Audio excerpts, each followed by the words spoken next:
we are asked to sketch a graph of this function, and I want to think of each thing individually first. The graph of 2x, if we think of the line y equals 2x, notice that there is no, there is a y-intercept, and the y-intercept is 0. Since you don't see a number written there, we can just assume that that y-intercept is 0.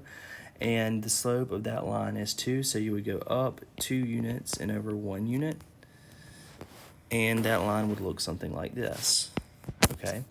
And then the line y equals negative 2x minus 1, it has a y-intercept, meaning it crosses the y-axis at negative 1, and it has a slope of negative 2.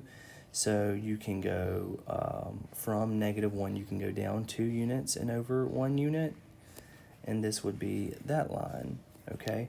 Well, what this function, this piecewise function is telling us is that this is the graph from negative 1 to 0, and then negative 2x minus 1 is the graph from 0 to 1. Okay, so basically what I want to do is cut my graph off for 2x at, okay, negative 1, I'll just say is right there, and 0 is right there. So I want to cut everything else off from it and to 0.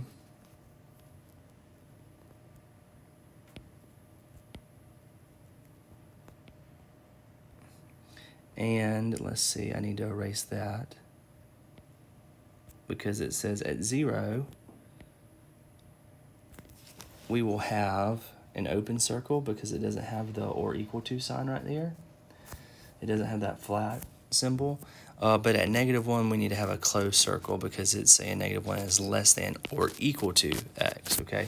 So closed circle right here at negative 1, open circle at 0. And so now we're going to do the same thing from for the line negative 2x to 2x minus 1. We're going to erase it from 0 to 1, and both of those will get a closed circle.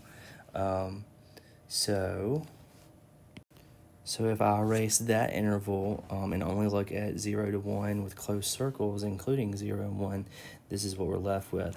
So to graph it as one thing, we're just going to put these two graphs, we're just going to put them together to graph it as one unit. And I realize that looks just a tad bit funky, but that's how they would look as graphed together. Now, concerning the extreme value theorem, we absolute max and absolute min.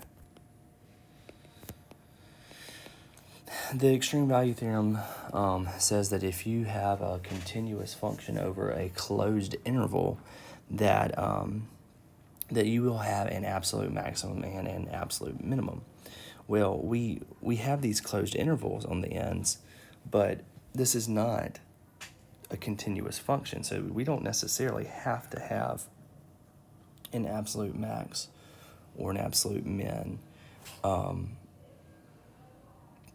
Anyway, we will have an absolute minimum because at this low point right here, we are closed. So that x value, remember the x value for where that's at, that x value is at 1. So the absolute minimum is at x equals 1. But there is no absolute maximum.